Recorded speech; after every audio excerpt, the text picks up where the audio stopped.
Hey everybody, welcome back to the channel. This channel is called This is China, and today's video is going to focus on, is China the victim or the villain? Right off the bat, let's talk about the peace inside China. China has no riots, no protests, no anger towards one another. They have peace internally, and that tells you a lot about the country. They are absolutely happy with what they have in their country and how the systems run over here. Now, if you look at other countries, let's just talk about America for a second. There's absolute chaos in America right now. That country is burning down. They don't trust their president. They don't even trust both parties trying to run for the office at the moment. Now think of that for a second. They are definitely not happy over there in America, and that gives this unrest, hateful feeling in the country. In China it doesn't exist, so I can't really see how China can be a villain on that point. Let's talk about the CV breakout. Look how China handled it. They instantly went onto the problem, found solutions, and tried to figure out how to keep their people safe, how to keep the economy safe, and how to find a way to make their people trust in them that everything will be okay. China never criticized any other country or went onto social medias and news networks and bashed other countries and tried to make them look cool. No, China kept quiet, and they all did it by action. Now that, ladies and gentlemen, right there, that is how a country should manage issues and problems and disasters. Again, if you look at America, they are in a big mess at the moment regarding the COVID-19. The top leaders can't handle it. They don't know how to handle it. They leave their people in this mindset of stress, and they make them believe this will never end. Again, look at China. We are out of trouble. I'm not even wearing my face mask. A lot of people around me are not wearing their face masks because it's safe. The way China handled it was fantastic. It's an awesome system. They jumped onto the problem and bam, they sorted it out. And yeah, I know there's a lot of people that's going to say, but on Chinese media, they bashed all other countries. Listen, my wife is Chinese. She reads news every single day. There were little to none bashing of other countries on Chinese news networks. They did laugh though when foreigners didn't want to wear their face masks. If we look at Hong Kong, again, the world went crazy and they blamed China and they bashed China for implementing a security law in Hong Kong. The truth is, my friends, China went in there to restore law and order. And I think that's what Trump keeps on tweeting out. The funny thing is, both countries agree to law and order.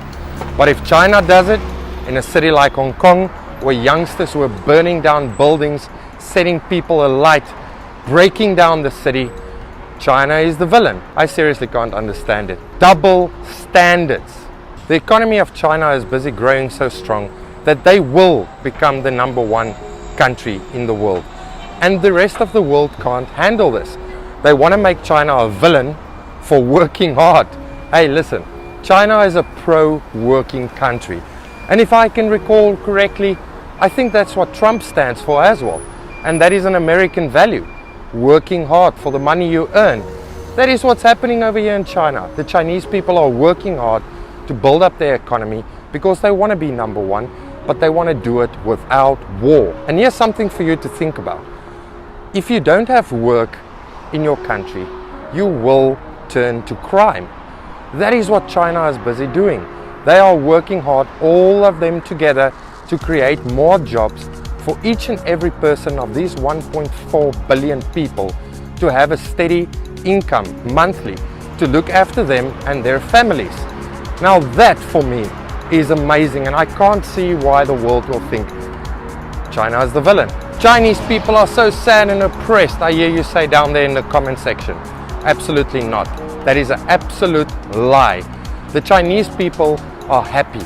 They know what they want in life. They believe in their government. They believe in their systems.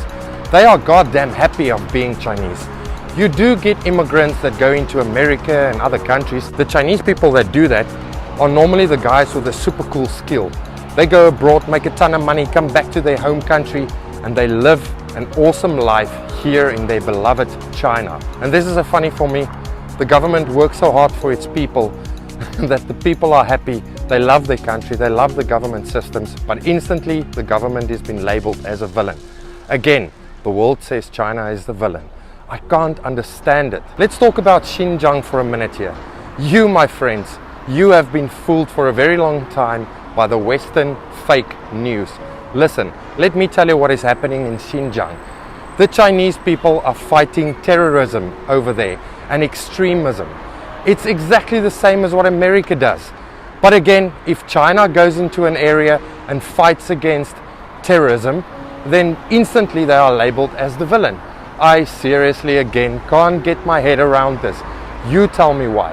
And the last point I want to talk about today is the state-controlled media.